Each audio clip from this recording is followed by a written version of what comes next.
It is my pleasure to introduce a friend and a brother, Deputy Minister Ufodike, for his keynote session. I'll read his bio. Yeah, you can clap. You're the only person who will clap for Aku since. So let's do it well. Thank you. Dr. Ufodike was appointed as Deputy Minister of Alberta Trade, Immigration and Multiculturalism in October 2022. He brings experience as an assistant professor at York University, where he taught auditing at undergraduate level, data analysis and performance audits, and public sector finance at graduate level.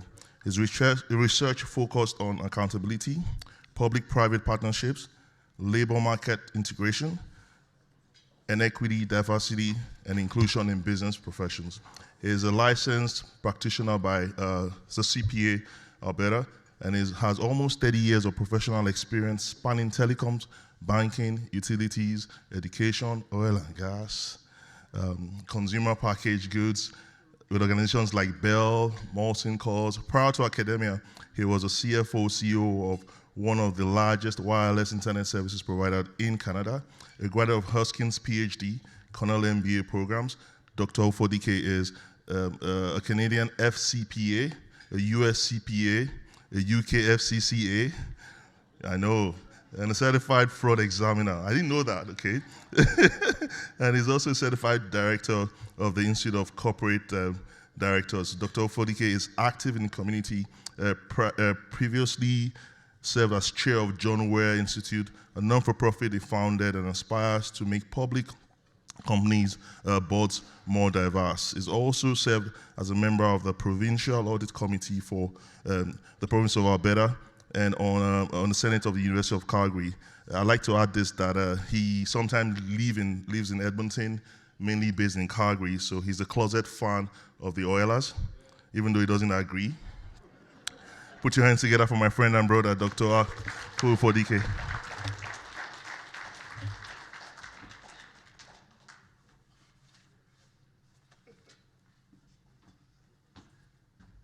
Thank you, Nosa. Take everything Nosa says with a pinch of salt. So can I just maybe thank you? So welcome everyone to the beautiful city of Edmonton. And thanks for that introduction, Nosa. I'll start by acknowledging that we're gathered on Treaty 6 lands, and also these lands have been shared by the Métis for a very long time. I do have formally prepared notes from the department to keep me on script. But here's what I'll do. I mean, I'll refer to those if I need to. This is a very personal subject to me, the reasons why we're gathered today, right? So carving out that space for civil society and increasing capacity in the sector. So I'm sure I'll do okay without notes, and I don't have any staff here to kind of rein me in, so I should be okay. I'll also tie this to my past experiences. As Nosa mentioned in the introduction, I came from civil society, so I was an academic before I took on this role. And I've also been quite active in the non-for-profit sector, having founded a few non-profit organizations myself. So I'll kind of straddle my academic experience and my non-profit experience in my remarks. Like many of you in this room, thank you, the events of 2020, the social justice movement, the Black Lives Movement, was a moment of rebirth. So I hold an appointment at in business, so the School of Administrative Studies at York, where I taught auditing and where I taught data analytics. And I was also appointed to the School of Public Policy. As a bright-eyed newly minted doctoral student, I learned very quickly that there was such a thing as mainstream accounting research. Capital markets, accountability, P3s, public-private practices, so mechanisms for public sector financing. And I did a lot of research in that space until 2020, when, like I said, there was a bit of an awakening. The events of 2020 spurred in me the desire and the need to go out and be my own academic of sorts. So since then, I've done a lot more research in the EDI space. And again, like I said, I'll bring that knowledge hopefully in a way that's meaningful to all of you. We can't talk about 2020 without talking about COVID. So I'll start by sharing some of the highlights from a book chapter that I've published. It's not in print. This is not a plug for the book. Otherwise, I'll get a call from the ethics commissioner. But I'm about to give you the book summary for free. So COVID taught mankind 4 lessons. There's really 4 lessons from COVID. And if you think of a 5th, let me know. I might have time to edit that book chapter. And I'll cite you. I'll give you the credits if I use your idea. 2 of those lessons are organizational lessons. So businesses, for government, and for the civil society. So for all of you in this room. And 2 of those lessons are lessons for individuals. So I'll start with the organizational lessons. The first lesson was supply chains matter. So everyone, following COVID, everyone now understands how integrated global supply chains are. My wife turned 40 in 2020, and her cake was a really huge bundle of toilet paper. It was edible. And I'm sure in 50 years, right, the grandkids or great-grandkids will look at that and say, what sort of fetish do these individuals have? But welcome to a universe where it's really difficult to get tissue paper because you don't know where your tissue paper is coming from. Kids Tylenol, Ozempic, I can give you hundreds of examples. Vaccinations. Everyone learned that lesson, that there's this thing called a supply chain, and sometimes it originates in places that we don't know, faraway lands, and sometimes it has major implications for how we deliver our programming halfway across the world. The second lesson for organizations was we can work from home and be productive. See, in 2003, I was a project manager at Bell. And there were 6 people, Bell Mobility at that time, so in Creekside, for my friends from the region of Peel over there. There were 6 people at Bell Mobility, and this was really forward-looking. It was really innovative. There were 6 people that could work from home 1 day a week, right? Because you had to be in the office to be productive. That was the traditional mindset. But today, we can all acknowledge that people can work from home. I actually have Zoom calls with my dad. He's 82. So if you haven't used Zoom or you don't know how to use Zoom, I guess welcome to planet Earth. So we can work from home and be productive. Those are really 2 key organizational lessons. And I'll bring those back later on in my remarks.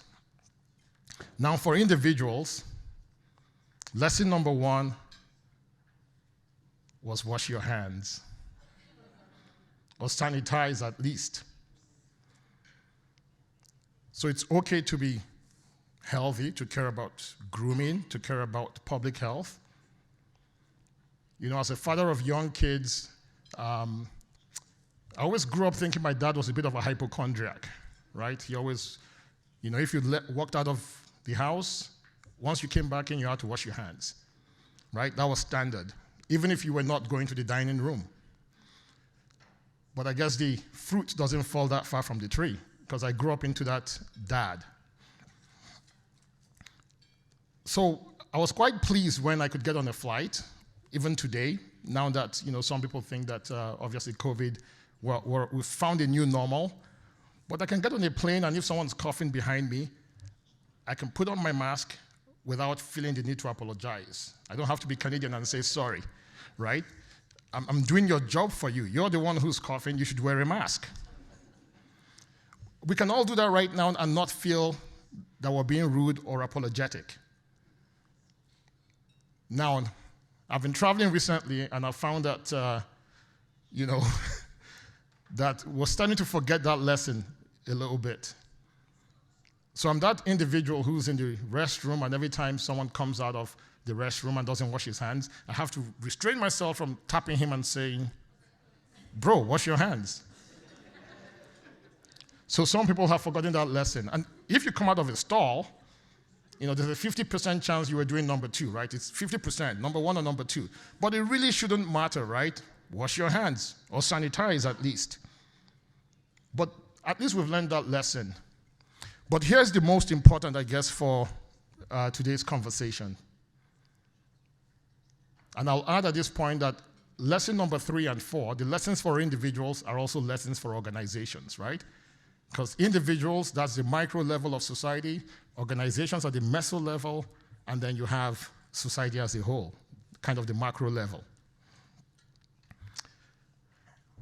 My favorite lesson is don't be racist, right? The whole Black Lives Matter movement. We can actually talk about race today, and it's not seen as a forbidden subject. In the workplace, you can have those conversations freely. We've also learned about allyship, right? I mean, I saw a 74-year-old man being beaten and gassed, and he was a white male in Buffalo protesting Black Lives Matter, right? The Black Lives Matter movement was not about black people. Everyone, or at least a lot of society, is acknowledging, don't be racist. And so we can now have these conversations, these spaces, and tie that all back to the incredible work that's being done by Black-led civil society. I mean, think about it. We've come a long way. 3 years ago, right? We'll start by commending, obviously, African Center for hosting this event. I hope this is going to be the first of many. But just think about where we are right now. Head count, 80, 90 Black-led organizations gathered in a room, creating a community of practice. I mean, if you told me this 10 years ago, I would have said, good luck. So we can have those conversations, and they're really crucial organizations because civil society is an integral part of program delivery.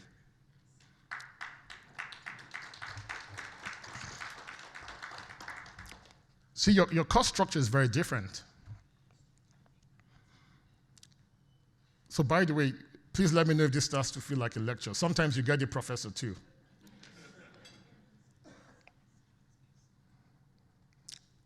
Whether it's a product or whether it's service, it all comes down to time and material, right? That's all we're selling. For everything you deliver, I mean, a portion of it is someone's time, a portion of it is material. There might be an overhead allocation somewhere in there. But that's what cost structures look like. So now those programs can be delivered by government, they can be delivered by businesses, or they can be delivered by civil society. The advantage you have is you get to rely on volunteers. So for a lot of your program delivery, you're able to have $0 for time. And that is the incredible value of civil society that I think isn't highlighted enough. So thank you, African Center, for organizing this, to all the volunteers, to all the employees who made this possible. It's not lost on me, having been part of this space, how much effort it would have taken to put something of this nature together. So, back to the topic of your role. I kind of scanned the notes here and I see there's 4 themes to this conference. Sustainability, something that's close to my heart as a CPA, so financial sustainability, long-term viability, relationship building, operations, and governance. So I founded an organization called the John Ware Institute, and the mandate of JWI was really to develop Black leaders in governance. Now, our focus was more in the business space, for-profit space, not necessarily civil society, but it was a non-profit organization training Black directors for-profit service. And there's only, I believe everyone who's in this room received, I imagine, funding from SBCCI. Is that a fair statement, or most? The only funding that John Ware Institute has ever received was actually from the SBCCI. I resigned from the board in October when I took this role, so we did have someone from the new board attend this same event over in Halifax, I think a couple of months ago. And although that was the only funding we ever received, it wasn't for lack of trying. We'd applied for quite a few. Now, to give you some added context, in academia, we have something called SHRC, Social Sciences and Human Resource Canada. This is some of the most competitive grant application on the planet, right? Because everyone who's applying for a SHRC grant is someone who brings a lot of institutional knowledge and someone who has full global expertise in their field. Now, I've been successful at writing grant applications for SHRC, but like I said, as the chair of JWI, I had never been successful at writing a grant application for JWI. So again, it's not lost on me, the challenges that Black-led organizations have to face when it comes to funding. I've been in this role for 6 months, and one of the things that we've done, this is all public right now, as a government, is commit $8 million to ethnocultural organizations in budget 2024. This is funding that did not exist before now, but this is funding that all of your organizations who deliver programs in this province, and apologies to the folks who are visiting from Ontario, you'll have to move to Alberta. And by the way, Alberta is calling, you might have heard.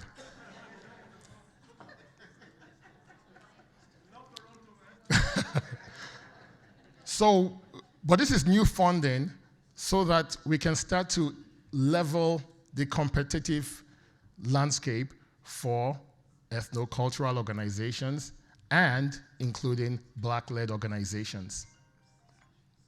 The disparities are clear. But when we look at outcomes, the outcomes are actually very different. You know, the part of this province that had the highest vaccination rates in the midst of COVID was a part of Calgary in the Northeast. So is anyone from Calgary in the room? Yes.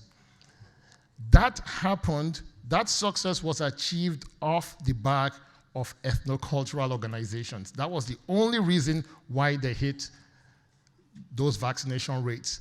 This was at a time when the rest of Canada, the rest of Alberta was still, you know, maybe in the 70s from a vaccination standpoint. So when we look at outcomes, no one understands the communities they serve better than the applicable organizations. So the folks who understand the Black community the best and their needs and the ways in which those needs can be fulfilled are actually around the table right now. And it's a lot easier for the other players in society to leverage that knowledge and those relationships to deliver their programs. So it's a lot easier for government, it's a lot easier for businesses, I would argue, to leverage that in program delivery. And so more of that has to be done. And the funding I've referenced is just the first step.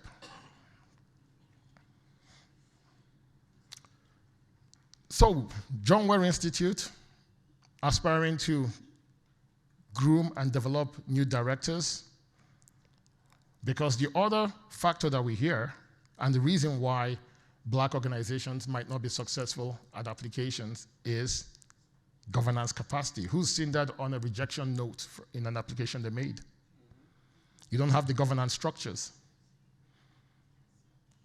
And again, that's why a community of practice, the theme of this event, becomes incredibly relevant, because we have to start tackling the reasons, the most often cited reasons for which we are turned down.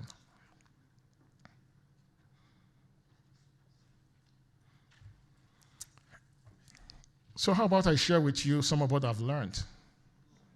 More broadly speaking, every time you come across resistance to diversity initiatives, to equity initiatives, to equality, 3 years of research. So I did say I was funded by SHIRK. I received about $500,000 in SHIRK funding to investigate this very subject. And what I'm about to tell you are the most often cited reasons. So first off is there is resistance from that same equity-seeking group to the outcome you're seeking. So I'll unpack that a little bit. 10 years ago, roughly 11% of the directors of public companies in this country were women. So the ICD sent out a survey to its membership. The ICD is one of two organizations, right, that represents certified directors in this country. And it asked its own membership, what do you think about us using quotas or targets to achieve diversity on boards? So I'll give you a guess. Male responses, female directors responded. Who do you think was the most opposed to targets for female directors? Female directors. Lincoln Alexander calls it the crab in a bucket mentality. You might have heard that analogy. Those who resist EDI will cite that as a reason why they shouldn't be pursuing those initiatives. Now, I can give you a 10-minute rebuttal because it's all nonsensical. Nonetheless, it took targets to achieve near parity. Because today, 12, 13 years later, pretty much every Canadian public company has a female director, and we're very close to parity in terms of male and female directors. But it took targets to get there.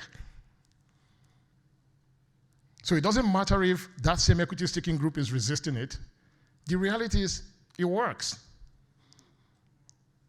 And if it works for the goose, it works for the gander. And it's not about creating competition amongst equity-seeking groups, right? Because that's the other thing you'll hear, right? Are we creating competition amongst equity-seeking groups? Why do we need the Black Opportunity Fund for Black entrepreneurs? Well, that's because the problems are not homogeneous, and certainly the solutions are not going to be homogeneous as well. We have to start disaggregating equity-seeking groups.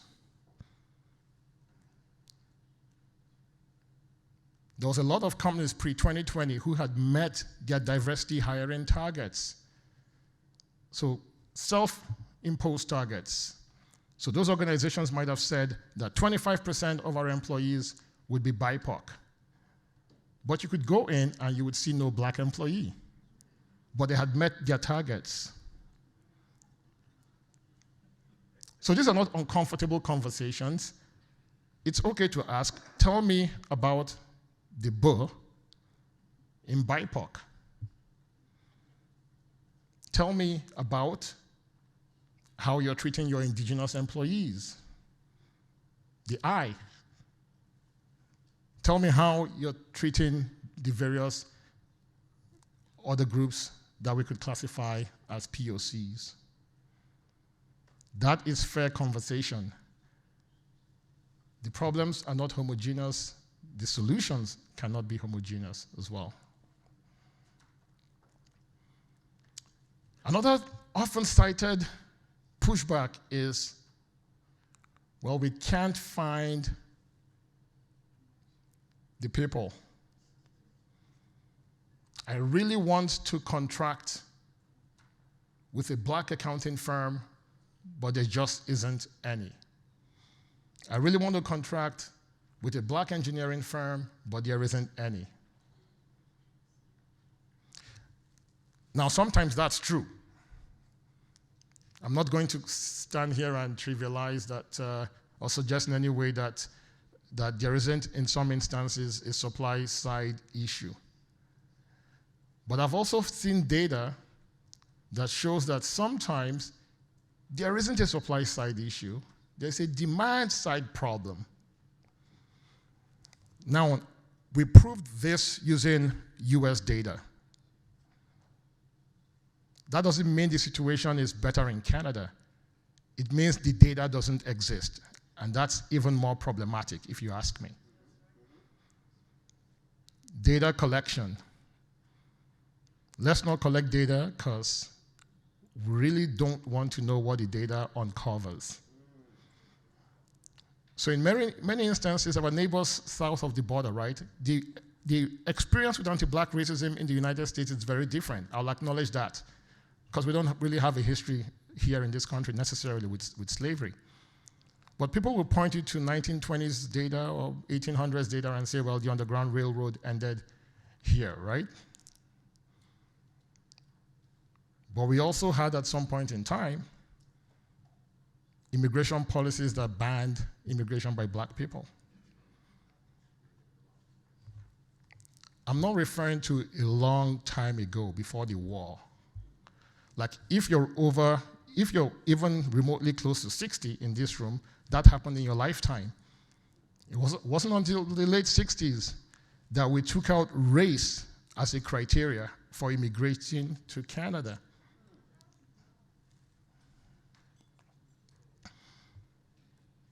So these are all real issues, but we can talk about them a little more freely right now. You and I, publicly, in organizations, cooperate and find allies and not necessarily be branded activists. That's refreshing, that's progress. But there's still a lot of work to be done, nonetheless, which is the role, or which I guess amplifies the role that everyone in this room has to play. Because we're much better off as a collective than we are individually. And public displays of unhealthy competition will be cited as a reason for why your organizations should not be supported. I mean, I lived in Toronto for a while. You know, I came to this province in 2008. And I know we had Nadine, I'm not sure if she's left. I did actually sit on the board of the BBPA in a past life, long time ago. And I recall every time there was a shooting, the chief of police would get us together in a room and say, go talk to the black community. And I often wondered where the black community was, because I did not know I was black. I lived in the city. but I didn't know one place you could go to, and that's the black community, right? We could obviously get people in a town hall and have really good conversations, but it's not homogeneous. It's not one black community. Even in this room, the problems are different. The solutions will be different for all the communities that you represent. I guess I'll share maybe one last data point, and then I'll close it off. Because I had teased you with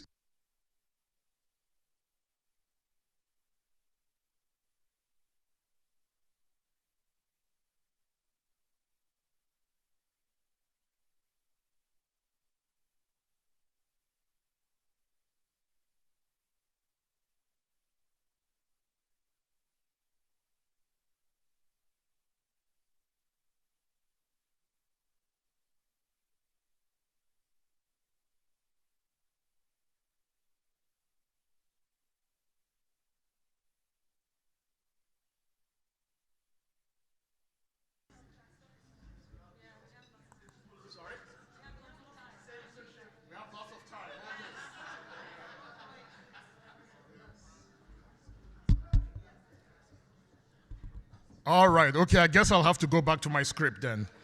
Okay. But anyways, so similar to the situation I described with female directors, and that was Canadian data, by the way. So in the United States, 0.5%, right, of 0.5% of partners in accounting firms were black. And as you made your way, kind of downwards, roughly, 6% of those working in accounting firms were black. But when you looked at the big four firms, it was less than 3%. And then when you looked at accounting grads as a whole, at this point in time, it was roughly 14% of accounting grads were black. That's at the end of the data point. 10 years before then, less than 5% of accounting grads were black. 0.5% were partners. 2 to 3% were in the big four. Now in the US, 18% of the population is black, so you have some context. So the accounting firms always said, we don't have enough black employees because there's not enough black accounting grads. That sounds like a coherent argument, doesn't it? But over a 10-year period, that went from 5% to over 10%. So there was all of these scholarship programs trying to convince black high school grads to take accounting degrees. A lot of those programs were actually sponsored by the same big four firms. And so the programs were effective because you went from 5% of accounting grads being black to over 10%. But the percentage of their staff who were black stayed unchanged over that period. So I call that a supply-side fallacy. You call it a demand-side gap, pick a name. You pick your name. Just cite me when you do that. So it's not always a supply-side problem. As we fix supply-side issues, is someone fixing the demand-side response that's required to create a new equilibrium? Those are all valid questions to ask.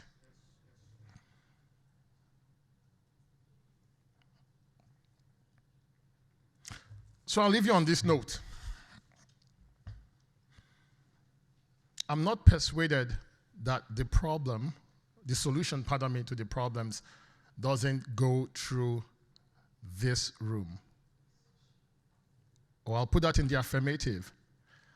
The solution to those problems I've identified go through this room because the messenger also matters, right? The message is important, but the messenger also matters. The how. So all the strategy folks, the change managers in this room will tell you the how also matters, right? It's not just about outcomes. the way we go about achieving those outcomes also matter. And setting race aside, business-wise, there's a good reason for civil society to play a significant part in helping address societal ills. Just as important is that Black-led civil society play a role in addressing systemic issues of anti-Black racism. To do that, you're going to have to continue, but also dial up the incredibly good work that you've done in the last 3 years and before. I'm not pretending that civil society did not exist before 2020, but there's been a bit of a rebirth. I know it because I was involved in a nonprofit before 2020, and I was involved in a nonprofit last year, right? There's a lot more listening ears, there's a lot more appetite for what you're offering. In some instances, change is gradual, and sometimes it's at the pace that we require it to be, but nonetheless, we need to be ready. That convergence of space and time. So every nonprofit organization that was ready in 2020 or 2021 was able to capitalize on opportunities. All we can really do is be ready for that convergence of time and space. So we're going to have to increase our capacity. We're going to have to show that we have the governance mechanisms in place to really justify being, in many instances, the custodians of public resources. Every time we apply for a grant, it is taxpayers' money that's funding that. So we're custodians of public resources. The good news, though, is that we do have the knowledge, we do have the programs, we do know who the beneficiaries should be. We're best equipped to do that in a way that's lean and productive. We don't use those words in the sector, but we can, and maybe we should, because of the example I gave previously about our cost structures. And I know that part of the conversation today, or over the last couple of days, has also involved operations. So we have to show that we can deliver those programs efficiently. In many ways, it really comes down to programming, operations, and delivery, right? That's all we do. That's all you do right now. And if we get all of that right, I'm hoping that the finances that we need to make our programs viable and sustainable will be there. Whether it's through programs like this, through SBCCI funding, but I would argue, like I said, there's 3 organizational types. We've shown that government, in many instances, is now there. But remember, there's also businesses. I would argue that it's time for all of you to start hitting up businesses, for-profit organizations to support non-profit work. Because you can actually hit the right tones in making the case as to why you can do it better than everyone else. Because of your cost structure. Sometimes it's nomenclature, right? It's using the language someone understands to get them to do what you need them to do to achieve your results. And as we continue this journey through space and time, let's be a resource to each other, right? We're all going to learn different things along the way, things that work, things that do not work, and that's where a community of practice becomes incredibly useful. There's little value in, sitting in the back room and saying, well, good luck to that organization. We tried that last time and we were unsuccessful. You can save them the hassle and tell them what works. Or better still, because there's varying degrees of capacity in this room. And I'm going to have a quick plug here for Sharif and the African Center. You know, there's a grant program in my ministry, and we had a conversation, and I said, how come you folks did not apply? He says, well, we see ourselves as a larger organization with the capacity to help a lot of smaller organizations access that funding. So rather than submit one application, I think what he was saying to me is the African Center was responsible for maybe 30 or 40 of those applications we saw.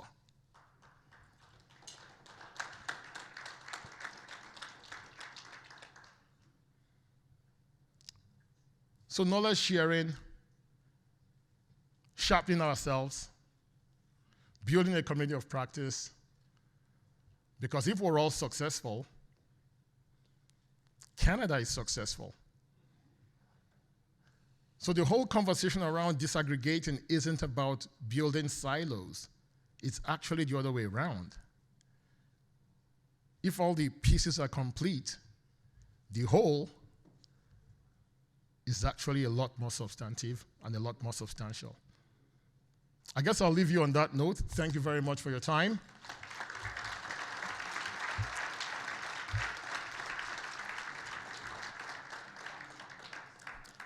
And, you know, I'm not sure, if you want me taking questions or...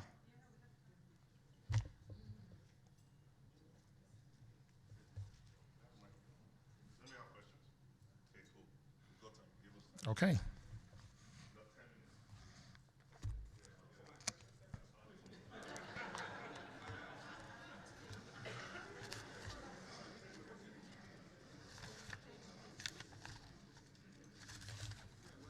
Hello. Okay, cool.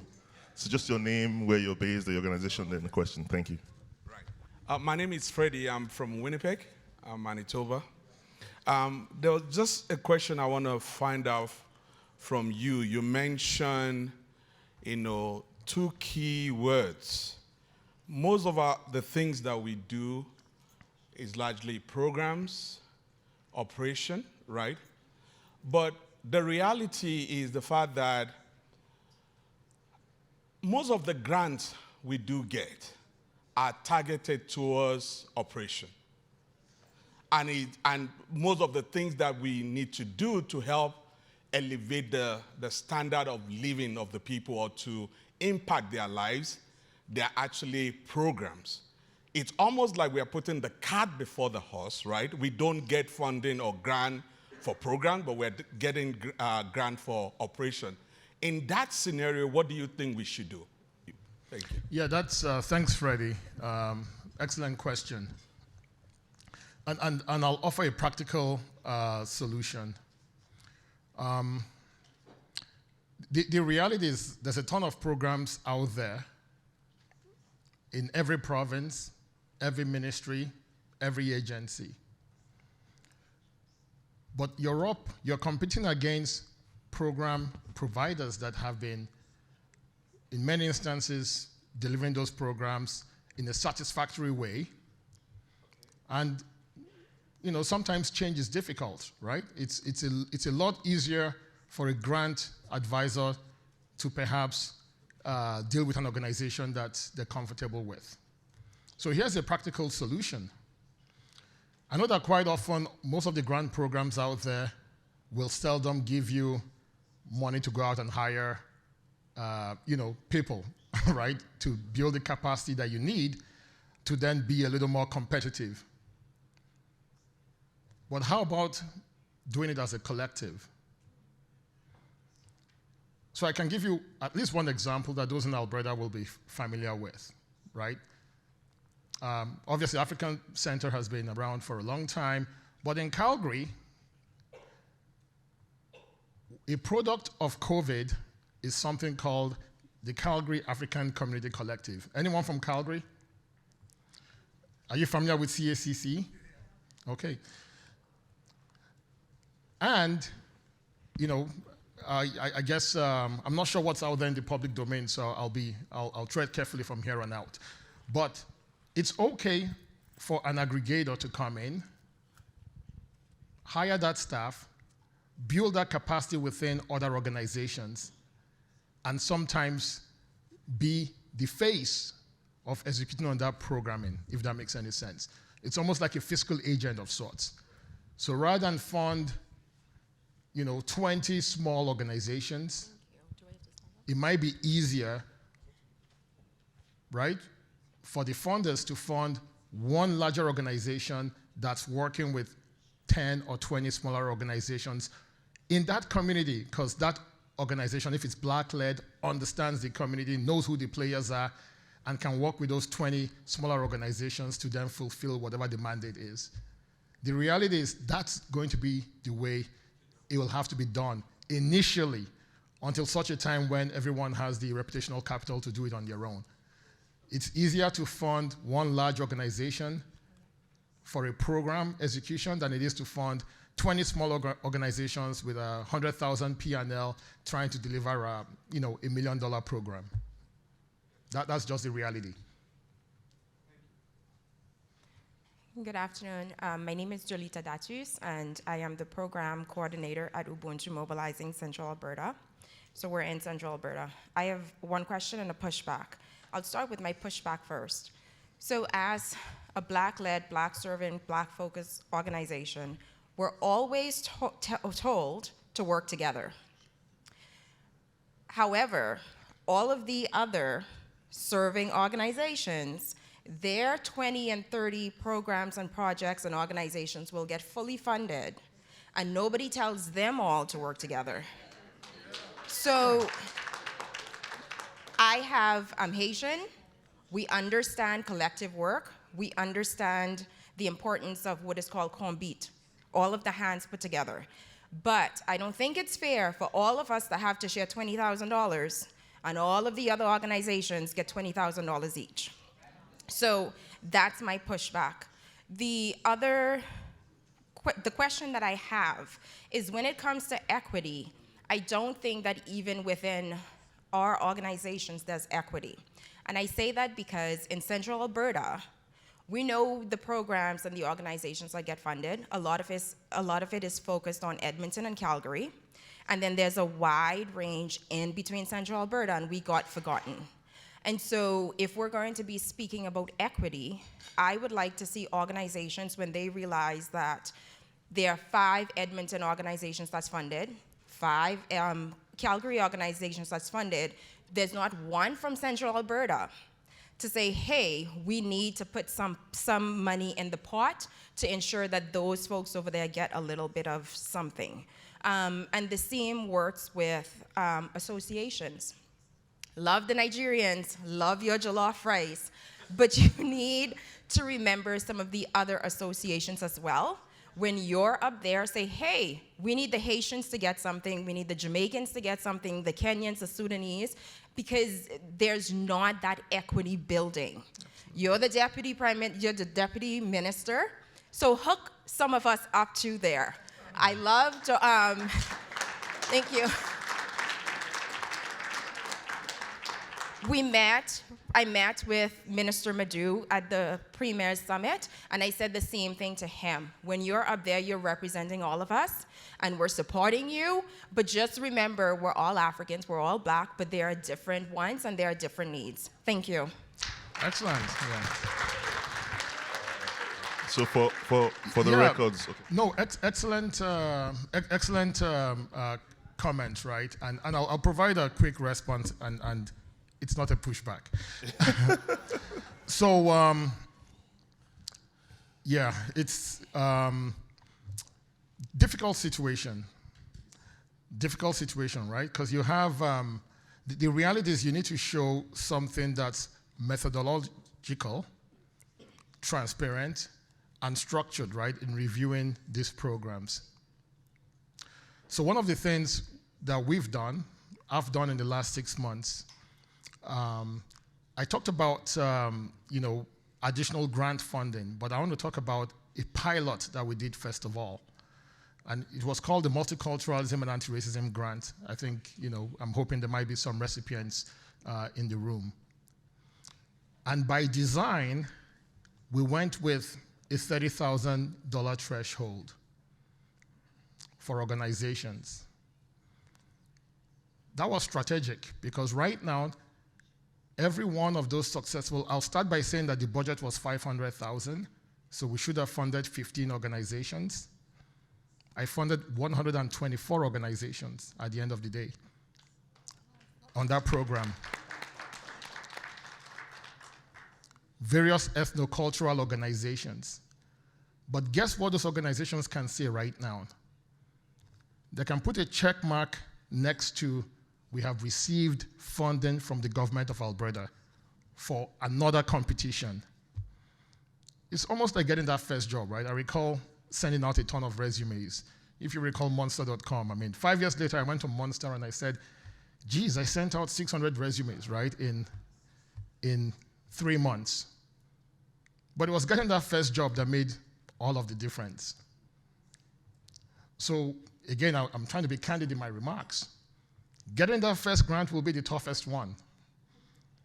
Because now you're contracting with government, and even though you start with a $30,000 grant, and maybe the next one is 50 or 100, you can say, I have contracted with government.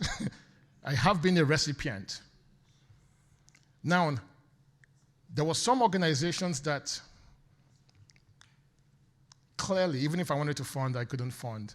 And I'll tell you a very simple criteria for any time you submit a grant application. Please make sure it's complete at the barest minimum. And now I'm being all scholarly, right? As somebody who was an educator previously. If you have no response to the question, you'll get 0. It's just the way it works. And I'm not saying that was the case, but I'm saying there were some organizations that when I looked at the list, there was an emotional connection to that organization, but it's not complete. That's not something anyone, elected or otherwise, can, and I'm not elected, I'm a civil servant, can override without putting themselves in jeopardy. But we're also going to put up sessions, right? We're going to put up a grant. I know that within some of the other organizations that have a little more capacity do this, but we're also going to do this as government. We're going to put up a grant writing session for everyone, those that were successful, those that were unsuccessful, to kind of put them in the government mindset in terms of how some of those grant applications are evaluated. So in my area, the plan is to have stronger applications. It's much tougher grading a weak exam than it is grading a strong exam. So it actually helps the department if what we're receiving are stronger applications.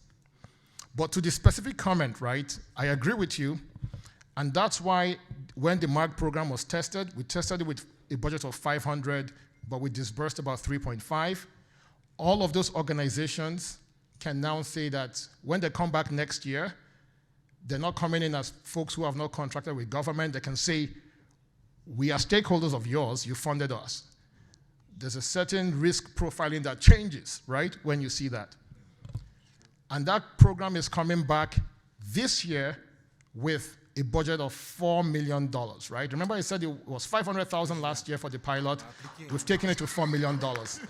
But it's only for ethnocultural organizations, and we've also dialed up the maximum to $50,000. So we're being intentional with some of those changes because of exactly what you described. And on the comment on equity, you're spot on, right? I think I did remark that, they're not homogeneous problems, there won't be homogeneous solutions, right? There is no black community, right? The various organizations, various distinct groups, and, we want to ensure that there's equity even amongst black organizations. That's a fair comment. There's no rebuttal to that. But I'll say that as an individual, I'm intentional about that. And even when we think of, across genders, right? We're not going to move to a universe of all black men, right?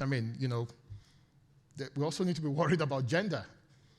If you think it's tough being a black man, I say try being a black woman, right? Intersectionality is real. And there are many issues that are amplified, right? So if you're a black-led male, or an organization that's led by a black male, there's very different perceptions, perhaps when it's led by a black female. So I have no rebuttal to that besides saying that I think we should all be intentional, and that in my case, I intend to live those values.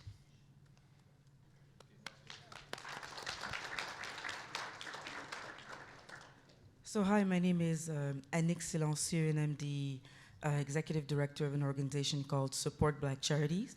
And you talked on 2 points.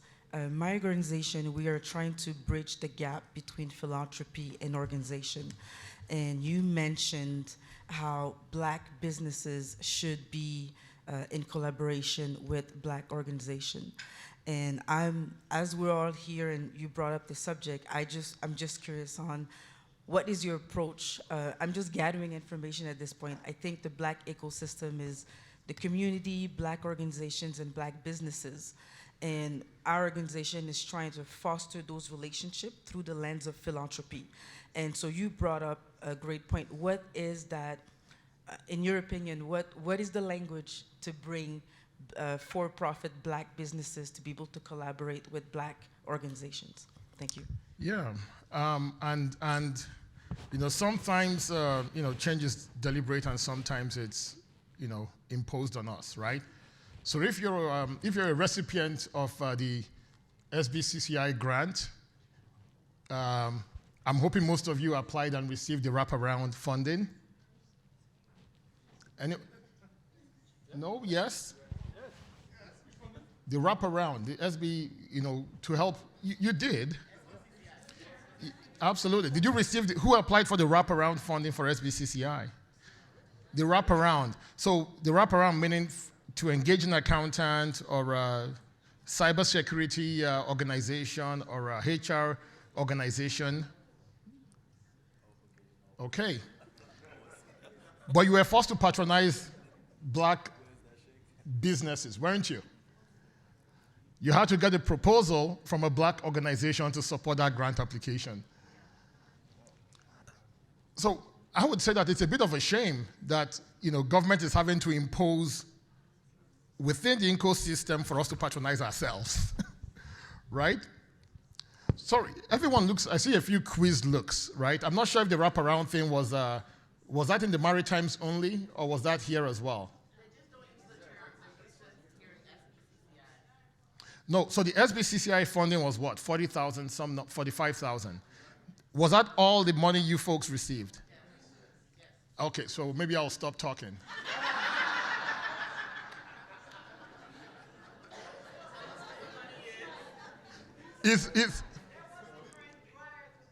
There was one prior. Okay, so it might just be something that, because BBI, is BBI still present? Huh? Or they've left? Is BBI, someone from BBI in the room? Oh, they've left. Okay. All right, so we can talk about BBI. In a positive way, right? So I think maybe they had a surplus, right, with the funding that they received. But BBI came back and provided what they called wraparound funding for only those who received the SBCCI grant. And so there was additional funding, I believe 15,000 or something, that you could use for professional services. So now you've received this grant, now you need to provide accounting reports, now you need to show governance, HR policies. Some of you are creating a database that's online, you need to be worried about cybersecurity. They provided additional funding, so WRAP, W-R-A-P, not R-A-P like the DOC. But anyways, with the wraparound funding, you had to submit a proposal from a black-led business. So if you were applying for funding for accounting, you had to provide a proposal from a black accounting firm. If you were submitting a proposal for cybersecurity, you had to present a proposal from a black-led IT company. So I guess to respond to the question, sometimes it has to be foisted upon us. That's the reality. But again, I think that's the value in a community of practice, right? I mean, getting folks in the room, I mean, I've received a few business cards. I mean, you know, I know a few folks have traded cards. I know everyone in the room is either, you know, a not-for-profit or a service provider of sorts, right? So, you know, sometimes it's forced upon us, and sometimes it's through collaboration. I don't have an easy answer. Okay, so we have a room for one more question. Aku, you have to answer the question in 3 minutes. Question has 30 seconds. And for equity's sake, I'll give it to a man this time, so we can balance it out. You want this? Okay, so you got 30 seconds. Moose from Calgary. You spoke about governance, and most of grassroots organizations are struggling in terms of governance and board governance. My question for you, how crucial is board governance to non-for-profits to leverage funding? What is your advice to smaller organizations on the key priorities to execute to build their organization long-term? Excellent question, Moose. So I think governance is critical, right? I did mention that was one of the most often cited reasons.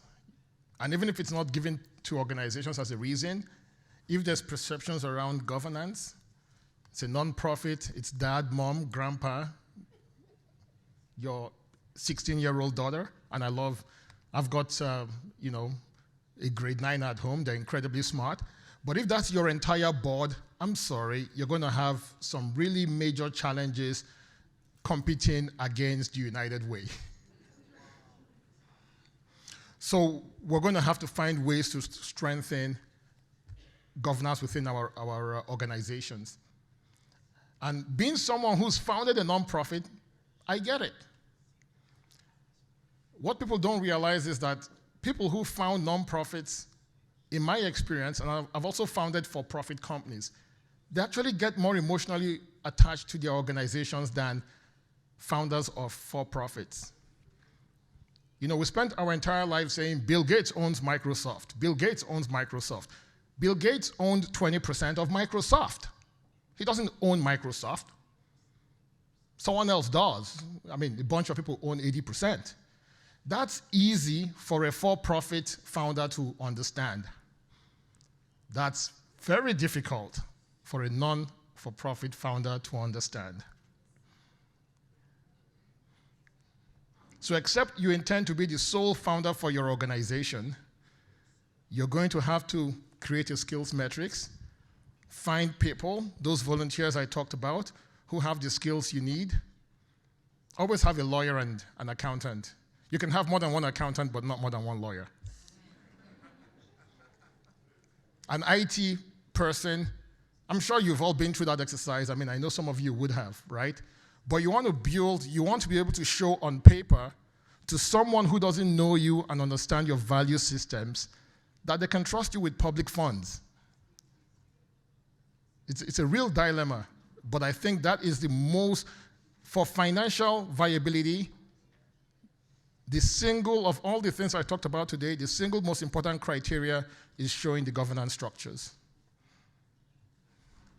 that can persuade someone to write a check that's public money. So incredible question. There's organizations that obviously provide some of that training. Some of them do it for free. Some of them do it on a paid basis. But you're also going to have to leverage your networks, right, and find, because those individuals, the difference between non-profits and for-profits, like I said, is your cost structure. If you build a board for a for-profit, you're going to pay them or give them some stock, some shares. But in a non-profit, they're going to work. You know, you're paying them nothing, and guess what? You're going to ask them to make a donation. So they end up being, you know, kind of net poorer when they're done from a financial standpoint, but the reward is intrinsic, right? There's a gratification, and they're part of, you know, systemic change. So you're going to have to tap into your network and look for those good folks that you know that do not have the same last name.